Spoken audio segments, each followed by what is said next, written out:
13 अप्रैल 1919 का दिन भारतीय इतिहास का एक ऐसा बहुत ही दर्दनाक और काला पन्ना है जिसे हम सब जलियांवाला बाग हत्याकांड के नाम से जानते हैं। और जब देश इस खौफनाक दिन का अपने शहीदों को याद करता है तो इसके साथ ही उन तमाम लोगों की कुर्बानियों की याद भी ताज़ा हो जाती है जिन्होंने इस अन्याय के खिलाफ अपनी आवाज़ उठाई थी, जिनमें सर चट्टर शंकरन नायर जैसे निडर लोगों का नाम सबसे ऊपर आता है, जिन्होंने इस कत्लेआम के बाद ब्रिटिश हुकूमत के खिलाफ कानूनी मोर्चा खोल दिया था। इस पूरी भयानक त्रासदी की कहानी को सही से समझने के लिए हमें थोड़ा पीछे जाना होगा, जब पहला विश्व युद्ध चल रहा था और उस दौरान ब्रिटिश सरकार ने भारत में उठ रही आज़ादी की आवाज़ों और क्रांतिकारियों के हौसलों को कुचलने के लिए तरह तरह के सख्त और दमनकारी नियम लागू कर रखे थे। जब युद्ध खत्म हुआ तो अंग्रेजों ने सर सिडनी रॉलेट की अध्यक्षता वाली एक कमेटी की सिफारिशों पर 1919 में अराजक और क्रांतिकारी अपराध अधिनियम नाम का एक कानून पास किया, जिसे भारतीय जनता और हमारे नेताओं ने रॉलेट एक्ट या काला कानून कहा। यह कानून असल में युद्ध के समय बने भारत रक्षा अधिनियम 1915 का ही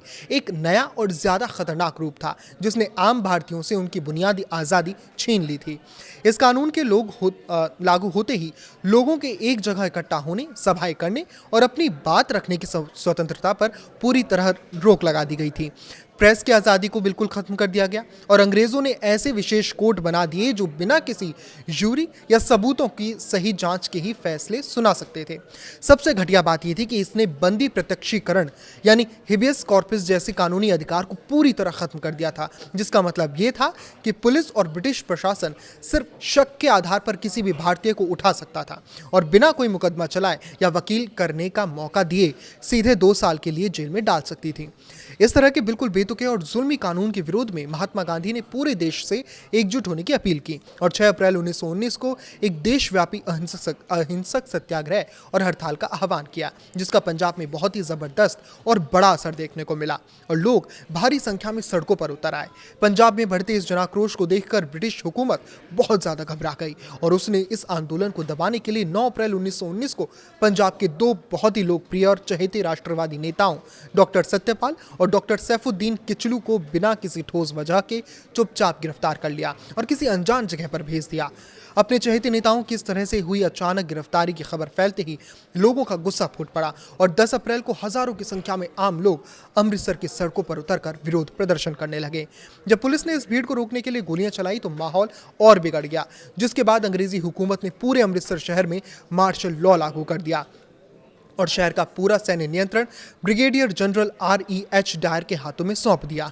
जो हर हाल में भारतीयों को सबक सिखाना चाहता था। इसके ठीक 3 दिन बाद यानी 13 अप्रैल 1919 को बैसाखी का पवित्र त्योहार था और इसी दिन अमृतसर के मशहूर स्वर्ण मंदिर के पास स्थित जलियांवाला बाग में हजारों की संख्या में लोग जमा हुए थे। इस भीड़ में बहुत सारे लोग तो आसपास के गांव से आए हुए थे और वो सीधे साधे ग्रामीण थे जो सिर्फ बैसाखी का मेला देखने और त्योहार मनाने अपने परिवारों के साथ शहर आए थे और उन्हें शहर में लगे मार्शल लॉ या किसी भी तरह के सभा प्रतिबंधों के बारे में रत्ती भर भी जानकारी नहीं थी। इसके अलावा बाग में कुछ ऐसे लोग भी थे जो अपनी गिरफ्तार नेताओं डॉक्टर सत्यपाल और डॉक्टर किचलू की रिहाई के लिए और रॉलेट एक्ट के विरोध में बेहद शांतिपूर्ण तरीके से एक मीटिंग कर रहे थे। जब जनरल डायर को यह बात पता चली कि जलियांवाला बाग में लोग इकट्ठा हुए हैं तो वो इसे ब्रिटिश सरकार के हुक्म की नाफरमानी मान बैठा। वो तुरंत अपने हथियारों से लैस बलूच और गोरखा सैनिकों की एक बड़ी टुकड़ी के साथ बाग में पहुंच गया। जलियांवाला बाग चारों तरफ से ऊंची दीवारों से घिरा एक मैदान था, जहां से बाहर निकलने के लिए सिर्फ एक बहुत ही संकरा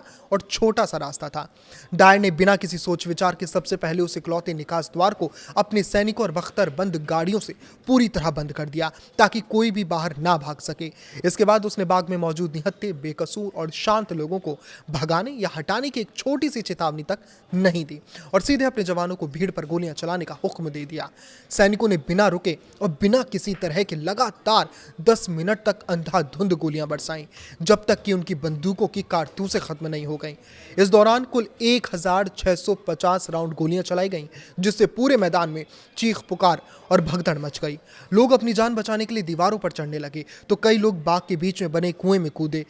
जो देखते ही देखते लाशों से भर गया। इस भयानक कत्लेआम में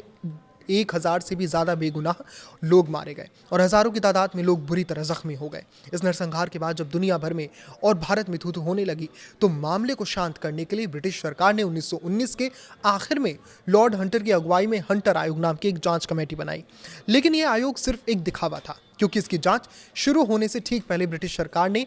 इंडेमनिटी एक्ट यानी क्षतिपूर्ति अधिनियम पास कर दिया ताकि हत्यारे अंग्रेजी अफसरों को किसी भी तरह की कानूनी कार्रवाई से बचाया जा सके। हंटर आयोग ने साल 1920 में अपनी रिपोर्ट में दायर की इस कदम को एक गलती तो माना, लेकिन उसे किसी भी तरह की आपराधिक सजा देने के बजाय बस नौकरी से रिटायर करके इंग्लैंड वापस भेज दिया जाए, ऐसा उन्होंने कहा। जहां अंग्रेजों के एक वर्ग ने उल्टे उसे सम्मानित किया और चंदा जुटाकर इनाम तक दे डाला। अंग्रेजों की इस लीपापोती से भारतीय नेता बहुत दुखी और नाराज हुए, जिसके बाद भारतीय राष्ट्रीय कांग्रेस ने खुद अपने स्तर पर मोतीलाल नेहरू, महात्मा गांधी, सीआर दास और अब्बास तैयबाजी जैसे बड़े नेताओं को मिलाकर एक गैर सरकारी जांच कमेटी का गठन किया, जिसने अपनी रिपोर्ट में इस घटना को अंग्रेजों की एक सोची समझी और क्रूर बर्बरता करार दिया। इस अमानवीय घटना के विरोध में महात्मा गांधी ने प्रथम विश्व युद्ध के दौरान अंग्रेजों से मिली अपनी कैसरे हिंद की उपाधि लौटा दी और महान कवि रविंद्रनाथ टैगोर ने ब्रिटिश हुकूमत द्वारा दी गई अपनी नाइटहुड यानी सर की पदवी ये कहते हुए वापस कर दी कि ऐसे माहौल में ये सम्मान हमारे लिए शर्म की बात है। इसी दौरान मद्रास हाईकोर्ट के जज रह चुके और 1897 में कांग्रेस के सबसे युवा अध्यक्ष बने केरल के महान नेता सर चिट्टर शंकरन नायर ने भी बड़ा कदम उठाया। शंकरन नायर, जिन्होंने 1919 के मॉन्टेग्यू चेम्सफोर्ड सुधारों में अहम भूमिका निभाई थी, उन्होंने इस कत्लेआम के विरोध में वॉयसराय की एग्जीक्यूटिव काउंसिल से तुरंत इस्तीफा दे दिया। इतना ही नहीं, उन्होंने साल 1922 में गांधी एंड एनार्की नाम की किताब लिखी, जिसमें उन्होंने पंजाब के तत्कालीन लेफ्टिनेंट गवर्नर माइकल ओडायर को इस पूरे कत्लेआम का असली गुनहगार ठहराया। इससे चिढ़कर ओडायर ने लंदन की अदालत में नायर पर मानहानि का मुकदमा ठोक दिया। अदालत में अंग्रेजी जज और ज्यूरी ने पक्षपात करते हुए फैसला तो ओडायर के पक्ष में सुनाया, लेकिन शंकरन नायर ने माफी मांगने से साफ मना कर दिया और अंग्रेजी अदालत के इस दोहरे चेहरे को पूरी दुनिया के सामने बेनकाब कर दिया। जलियांवाला बाग हत्याकांड से पूरे देश में जो रोष और गुस्सा भड़का, उसने खिलाफत आंदोलन के साथ मिलकर महात्मा गांधी के 1920 और 22 के असहयोग आंदोलन की नींव रखी, जिसने पूरे देश को अंग्रेजों के खिलाफ पहली बार इतने बड़े पैमाने पर एकजुट कर दिया। इस घटना ने भगत सिंह जैसे न जाने कितने ही नौजवानों के दिलों में देश प्रेम और क्रांति की ऐसी आग जला दी, जिसने आगे चलकर आज़ादी के संघर्ष को एक नई दिशा दी। इसी दर्दनाक कत्लेआम को अपनी आंखों से देखने वाले एक छोटे से अनाथ बच्चे उधम सिंह ने अपने दिल में इस बदले की आग को 21 सालों तक जलाए रखा और अंततः 1940 में लंदन जाकर कैक्सटन हॉल में माइकल ओडायर को गोली मारकर इस महापाप का हिसाब चुकता किया, जिनकी अस्थियों को सालों बाद 1974 में पूरे सम्मान के साथ भारत वापस लाया गया। इस पर आपकी क्या राय है, हमें कमेंट करके जरूर बताएं और इसी सीरीज का हिस्सा बनने के लिए लगातार देखते रहें न्यूज़ 18 राजस्थान। नमस्कार।